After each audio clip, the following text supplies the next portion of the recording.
Hello, welcome to ATF TV. Today we are going to have something spectacular. That is a ghost interview. I'm going to discuss with somebody that you are going to hear of the voice, but you will not see the person. That's why I refer to it as a ghost interview. And we are going to discuss the topic what everybody that desires to be successful needs to know. So stay tuned. Hi, how are you? Good. That's good. So, what do someone who really desires to be successful needs to know? That's a wonderful question. And the title of this YouTube video is what everybody that desires to be successful needs to know. And it starts with your desire. One thing that people overlook is the level of desire that they have towards their goal or whatever it may be.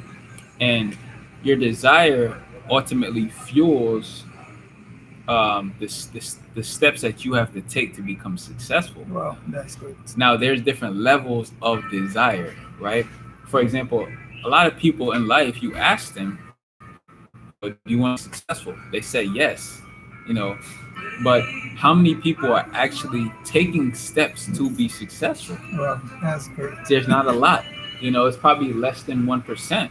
But you can say 90% or 99 or probably even 100%, they do truly want to be successful. But their level of want is not driving them. It's not pushing them to be successful. So you have to, you know, analyze yourself and ask yourself, what level of drive do I have? What level of desire do I have? Is that desire pushing you to take action to be successful? Or is it just something that you wish for? So a lot of people, they really wish, in a sense, want to be successful, but they don't really truly desire to be successful, because you would ask them, okay, what are you doing to be successful? And they would say, well, most of the time they'll probably shrug their shoulders. They don't know, they can't tell you one thing that they're doing to be successful. They just have something conceptualized in their mind of what they want to do, but they're not putting any action. Let's say if I ask you, what do you want to become? You say, I want to become a successful entrepreneur. And I say, okay, so what are you doing to become a successful entrepreneur? And if you cannot give me all the things that I can clearly see that, okay, you're taking steps, then you're just wishing. You're just hoping to be successful. And in life, you're hoping and wishing is not going to get you anywhere. There's no sweat. There's no sweat equity. You're not putting any work in. It's like you want to have these fruits, but you're not sowing any seeds. You're not planting anything. That idea in your mind is just going to still be an idea in your mind. You have to take that idea, you got to put it into the ground, you got to water it, you got to let it grow, and that's when you'll see it. But if you just have it in your mind, it's just going to be there all the time, and you're not going to get anything out of it. A lot of people don't understand that we live in a society where everything is really at your fingertips. Anything that you want to do, there's books out there. There's free books. There's an entire library. How many people spend time at a library researching the things that they want to become? How many people? And you don't really, in a sense, need mentors. At one point I was looking for a mentor because it'll make the learning curve a lot easier, because I can learn from experience. I can get on tap knowledge, on tap answers to some of my problems. But I realized that I'm looking for, in a sense, a savior, but there was no one there. So I realized that, okay, there's a level of intelligence that God has given me that I can utilize. And we live in a society that in America, almost everybody knows how to read. Wow. Right? That's powerful. That means you can pick up a book and you can read that book and you can take whatever's in that book and use it in your life to be successful. Wow. So you have no excuse. The only excuse is that you're lazy. You're not applying Right. yourself. You just be honest with yourself. Yeah. Just be honest and say, I am being lazy. I'm not applying myself. And Wow. when you're honest with yourself, you can at least say, well, the reason I'm not being successful because I'm lazy. I'm not Yeah. applying myself. That's a genius ghost.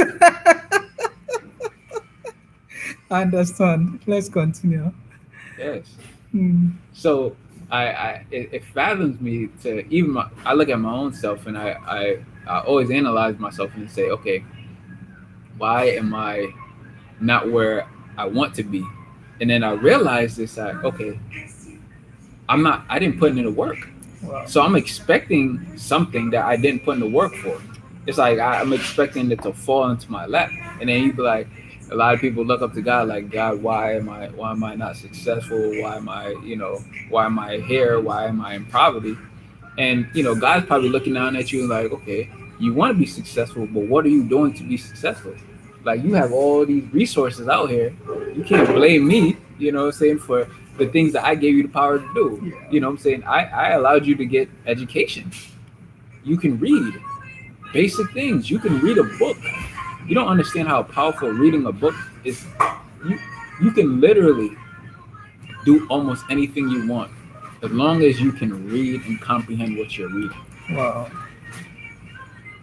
That right there sets you apart. Yeah, that's powerful. That's powerful. You can pick up a book and read a book, and you can take that knowledge and turn it into something credible. You can be successful off of just reading a book. You know what I'm saying? And then along with that is you get experience. You get experience. So a lot of people they make excuses why they're not successful. And you just have to be honest with yourself. Wow. You're not successful because you're not putting in the work. I understand. You're just not doing it. Wow. That's a very genius ghost. Oh, okay. Wow. That's very interesting. And I really like your insights. So I think we can actually end this session of the ghost interview. But before then, I will want to know that you want to add something to conclude it before we say goodbye to everybody. So, let's go back to the topic of desire because we kind of just, scratched the surface. Yeah. Um, Now, when you're hungry, you have a desire. Your body is saying, I need some food because if I don't get any food, I'm not going to really be able to function long term, right? Wow. That desire for you to get some food, you would rob somebody to get some food. So some people would go to that extent. When people get desperate, desperate times call for desperate measures. You'll go to different extents in order to satisfy your hunger. Wow. You know what I'm saying? If you ever look at any pandemic like the COVID, what happened when um, people in the grocery stores? People would fight over a can of green beans. You know what I'm saying? Because they feel like I'm not gonna have those green beans. So if I don't get it, you know, I'm gonna be without. And you know what that drive to get that food so you won't be wanting is a motivating factor.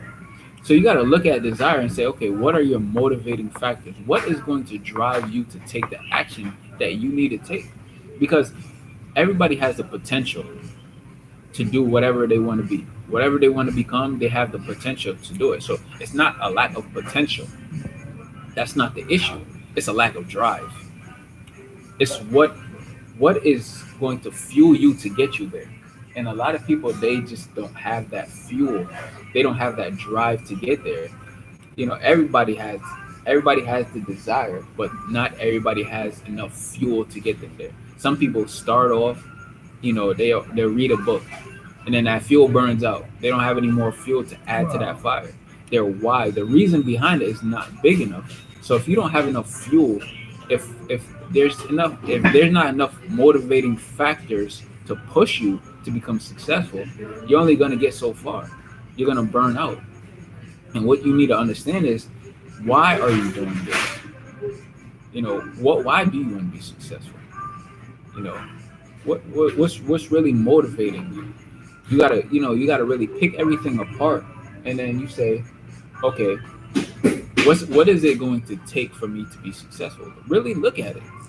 What is it going to take? For everyone is different. It might be because um, you got sick and tired. You just got sick and tired of working at McDonald's day in day out. You just got sick and tired of seeing those fries. And that was just enough for you to say, you know what, I'm gonna be successful. I'm gonna own my own business. Wow. You know what I'm saying? Something simple as that. Everybody's different.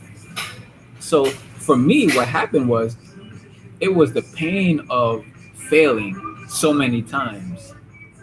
That's what drove me. It was like I got to that point where it was like enough is enough. I just could not go through that pain again over and over and over because my life would be miserable. And that was enough to say, you know what? I have to understand, I have to learn how to be successful in this area. And that's what drove me.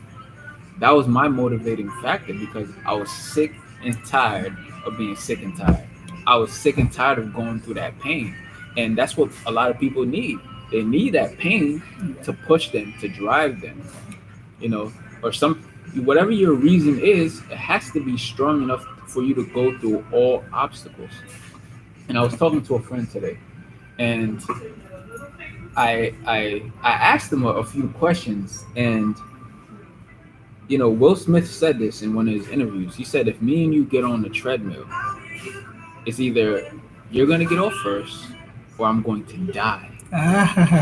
He said, or I'm going to die. So a lot of people don't have that mindset when it comes to their goal. Are you really willing to die to get that level of success? Yeah, that's the risk factor. Because if you put two men together, you guys are both on a treadmill, and the person that's willing to die on that treadmill, that's the person that's really gonna go all out. That other person's like, when he feels like he's gonna get off the treadmill, while that other person he'll die on that treadmill before he gets off. So it's a different level of drive. It's a different level of desire, and a lot of people they're too shallow. Wow. Their drive, their motivating factor is too shallow. That's why they don't go all the way, or they don't achieve different levels of success. For me, being in America with all this opportunity, and going from different opportunities to different opportunities, what I realized is that in America, in order for me to live a successful life according to my terms, not according to society's terms, I have to be financially successful. I have to own my own business. I have to be in charge of my own life. I have to make my own schedule. I can't let anybody else do that for me because I know that feeling of waking up and not wanting to go to work. I know that feeling of, that pain in your heart where you're like, man, I really don't want to do this, but because I have to pay these bills, I have to get up. I know that feeling, and I hate that feeling. I hate it so much that I'm willing to do what it takes in order for that not to be my reality anymore. And some people are not willing to make that sacrifice. Wow. They're not willing to make that sacrifice because their desire is not strong enough. Their motivating factors are not strong enough for them to do it. And that's what people need to understand is, you have the potential. You have the potential. You can have a successful business, but you don't have do you have the desire? Do you have the desire to really get there? Wow. Or have you even put the effort to be there? Yes, it takes a lot of effort to kind of go against the grain. Society will give you a job by default. You know what I'm saying? You apply for 1,000 jobs, you gonna land at least one of them. But guess what? That job that you land is something that you're not gonna most likely you're not gonna like the job that you have. And you could interview probably 90% of people right now, and you ask them, do you really love this job? Is this fulfilling? If they're honest, they're gonna say no. It's not. It's not fulfilling what they desire in life. They're not making enough money. They don't want to be there. but they are there because guess what? They got bills. They got all these obligations. You know, people are not creating a tailor-made life. Life is really kind of just putting them in this box. Like, here you go, take this. I just refuse to live life according to another man's terms if I don't have to. You know, it's just it's just the mindset. You know, it's like you choose to either live life on your own terms or you choose to take what life gives you. And a lot of people are just taking what life gives them, you know, because they don't have enough drive to even want to say, you know, let me do something different. Let me get outside of the box. You know, those dreams that you have that are deep down inside your heart, you keep burying them with this job over and over. And it's like you're committing like spiritual suicide, you know. It's just like you're just killing yourself That's inside, you know. great. And you know the pain of waking up every day and going to that job and you hate it. Why do you keep doing it? You know, you have Yeah. to like, you know, even part time. You can part time while you at that job, still be working on your goals and you know putting things into action. And you know, but it's just what all boils down to is what is your motivating factor? Yeah. What is driving you? Is that drive going to be enough for you to get over on the other side to Yeah. be one of those, you know, self-made entrepreneurs, to be a successful entrepreneur and live life on your own Yeah. terms, or you're just going to continue to live life how society wants you to live? Yes. And the effort that you put in. All right. That's great. Okay. Thank you so much.